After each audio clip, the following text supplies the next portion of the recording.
I would like to call immediately to our third speaker, Professor Douglas Pratt, who has taught religious studies at the University of Waikato for over 30 years, retiring in mid-2018.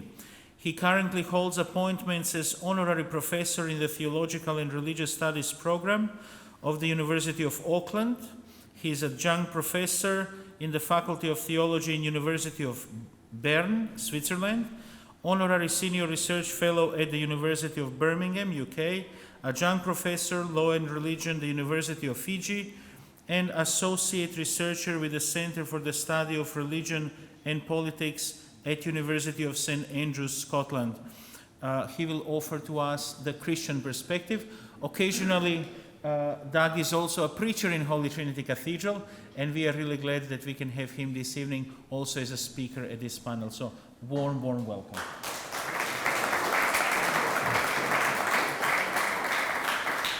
Tēnā koutou, tēnā koutou, tēnā koutou katoa. Salam, shalom, peace be to us all. Thank you for your introduction. Began to realize why I'm feeling so tired, all those roles. Now, I'm pulling out a piece of paper, and of course, I have this, this moment when you pull out the piece of paper, you think, I hope it's the right piece of paper. It is, but it reminds me that just last year I was visiting a colleague, the Bishop of Lichfield, Michael Ipgrave, and who happens to be also the Christian co-chair of the British Council of Christians and Jews. And it was a very brief evening visit. And the deal was I could join him and his wife for tea, but he was off to a meeting at one of his local churches at the parish of Whittington, where there was to be a woman rabbi from London, from a liberal congregation, and a woman bishop from a nearby diocese to give a panel presentation and then discussion afterwards. So I said, I'm happy to go along. And I went along, and they knew I was a visitor, so they said, well, would you mind saying a few words at the beginning, just to introduce yourself and say hello, greetings? Fine, I said, I'll do that, yes, no problem. About 2 minutes before we're due to start, the word came through, the bishop's not going to make it because the car broke down somewhere on the motorway, and would I step in, please? Right, okay, it's one thing to imitate a bishop, but a woman bishop, oh, we'll see how we go. So I then suddenly had to sort of just off the cuff do it, and it made me realise one little lesson in all this, that sometimes it's a nice idea not to have any forewarning at all. There's no time to panic, no time to think about it, you just have to dive in. I will say this, after the break, when there was a panel discussion, the panel was comprised now of the woman rabbi, the good bishop Michael, and myself, 3. Most of the questions, of course, were the woman rabbi, but at the end I was able to pass this comment. It took 2 senior male clergy to replace 1 woman. I want to start with a couple of quotes from Proverbs. Proverbs 28, verse 15 to 16. A growling lion and an attacking bear is a wicked ruler over a helpless people. A leader lacking insight abounds in acts of oppression. But those who despise selfish gain prolong their days. And Proverbs 29, when the righteous abound, the people rejoice. But when someone wicked is in power, a people groans. Slogans for our time, methinks.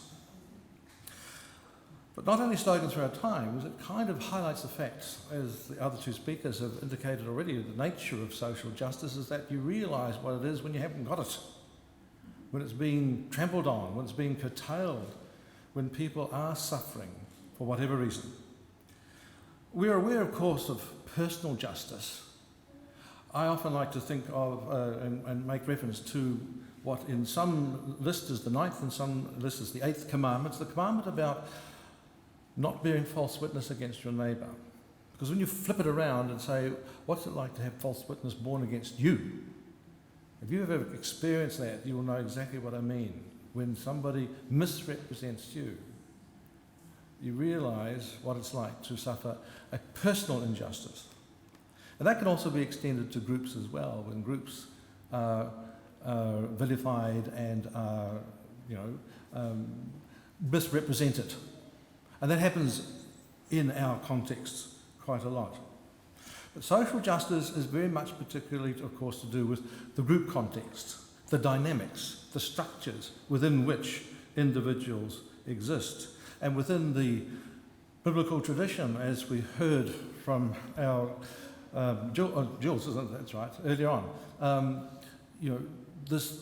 the prophets very much were in the tradition of advocating for social justice. Personal justice comes through, social justice is very much there. The justice for the group, for the structure, for the whole society. We, Christians, I'm talking now on behalf of the Christians, of course, have taken on board the Old Testament as was referred to. It's taken a long time for Christians to come to the realization that the Old didn't mean something that was no longer of any regard, but actually refers to the older, the one that's been around the longest, as it were, that's the foundation. And I'll come back to that motif a bit later on. Christians pick up, of course, on the Hebrew tradition of the prophets, and social justice has been referred to. And then add into the mix a particular understanding of Jesus as exemplar, as a teacher, as an inspirer. I sometimes think of religion as having being, if you will, rather like a three-legged stool, the three legs that hold religion up. And they are, in very simple terms, myth, metaphysics, and morality. And by myth, I mean, of course, all the stories, the legends, the stuff that lies outside of history, the fund of understanding and information and so on that we have. When you think of a figure like Jesus, the myth, of course, is the stories of Jesus. Not only the scriptural stories, but the legends that some traditions have woven around him. The metaphysics, of course, refers to the particular kinds of beliefs. Often these two things get confused.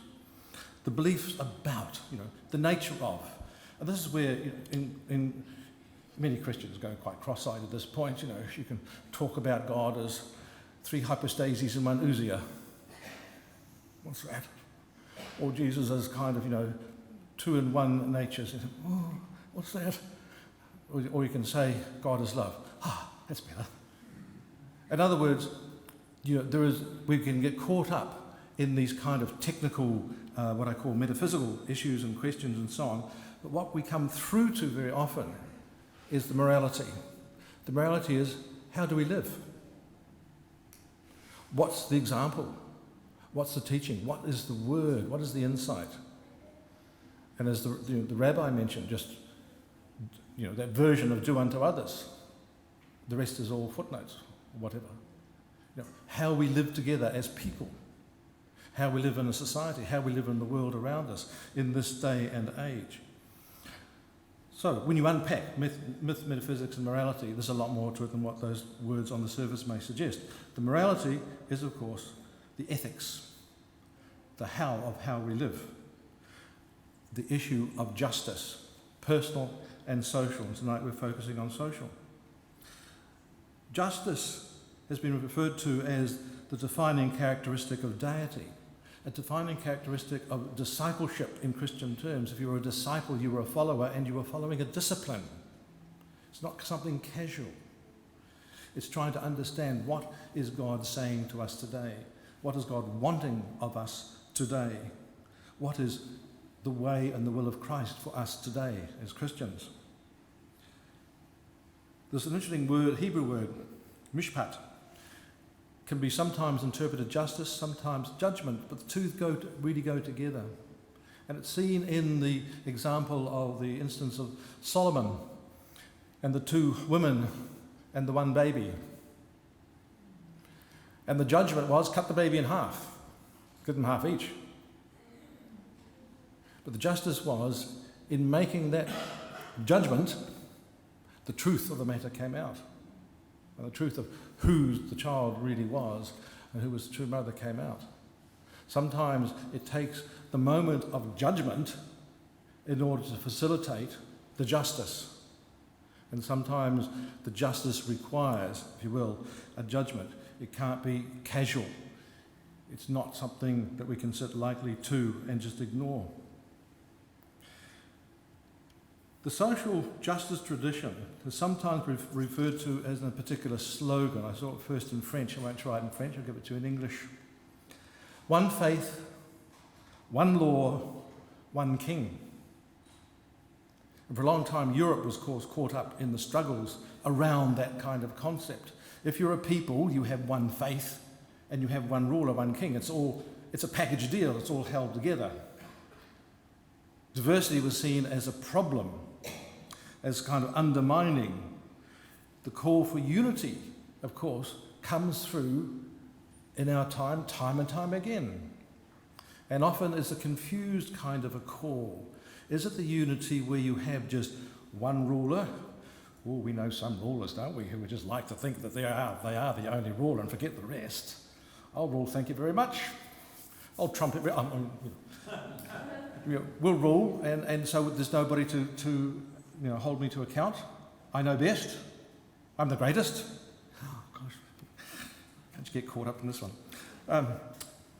One rule, one faith, one law, one king. You have, in other words, a call for unity which can be very, very seductive, very, very attractive. But the counterpoint is the threat of an imposed uniformity, which of course is what fascism is all about. Imposing a uniformity. So everybody is to be the same. Whether it's dressed the same, look the same, certainly profess the same. If not, you get caught out, as was mentioned, in South Africa at one stage, you talk socialism, well, you're part of the enemy. Social justice has this tradition and this tension, if you will, but it also has this particular challenge that I referred to a moment ago, the challenge of diversity. How can diverse societies live together in the kind of dynamic harmony that promotes not only just prosperity but well-being in the fullest sense of that term? It's this creative tension involving a compromise in a context of personal freedoms. Because if social justice is, as were advocated on the basis that to gain this justice you must deny all these freedoms to other people, then something's been lost. You don't have a social justice in the end. You just have a dominance and imposed uniformity. So you have a tension between creative compromise and personal freedoms over against situations of intractable dissension, destruction, and the denigration of others. I could think of a couple of parliaments and assemblies and so on, where that seems to be the order of the day. Dissension, destruction, denigration. Where's the creative compromise? Where's the sense of we are working together dynamically with our different perspectives, but for the good of all? Social justice. One couple of final points. Justice has been referred to as something as not actually natural, but as a learned behaviour. The natural tendency, of course, which we see from children upward, is self-centeredness and gaining for ourselves. We have to learn social justice. It's been referred about, even thieves have honour amongst themselves. Tribes, gangs, whatever you might have, will have a sense of their own code, but everybody outside is the enemy, as it were, and that happens in so many contexts. So justice can't be assumed or presumed. It is a learned behaviour, a demanding discipline, a way of discipleship, and of course it comes back to what was commented on a moment or two ago. From a faith perspective, what we're saying is, of course, that social justice needs to be undergirded by a faith understanding, a transcendent reference. If you reduce it just to checks and balances of individual wants, needs and demands, then you're not going to end up with social justice. You're going to end up with the winner takes all. So we need to advocate education for justice, and justice, social justice, as well-being for all. As I said before, the Christian perspective brings into play the motif of Jesus as exemplar, a model, teacher, inspirer, and motivator. And through history, we can see examples of how that has worked. But it's not an exclusive idea. It's not an exclusive relationship, shall we say. So I want to end with something that comes very much out of an Abrahamic perspective that was flagged by Muslims a decade or more ago. You may have heard of the common word letter. Who has not heard of the common word letter? Who's not heard of it? A few tentative hands going up. It's all right, don't panic. Don't necessarily have to have heard of it. It was a letter that came about after Pope Benedict had made his infamous remarks about violence in Islam and so on. And the letter advocated and called for a new level of dialogue between Christians, Muslims, and also Jews. The interesting thing about it is that whilst, as has been acknowledged here tonight, the patrimony behind the three faith traditions is Abraham, the significance of this letter was that it wasn't based on that patrimony. It was based on Torah, the essential of Torah. And the essential of Torah, the way, love the Lord your God, and love your neighbour as yourself. And the Muslim scholars, 500 of them who signed this letter, made the point that in these three traditions, they are linked by this ethical theological value. It's expressed initially in the Torah, it's repeated by Jesus as the great commandment, it threads through Islamic understanding and the Quran. And it was on that basis that the call was made, and there's been a lot of activities that have happened since. The common word pointed to this essential Torah given through Moses, highlighted by Jesus, underpinning the role of Muhammad, and it threads through the Quran. Love God, love neighbour. There is the combination of faithfulness, of faith, and social justice, if only we followed it. Thank you.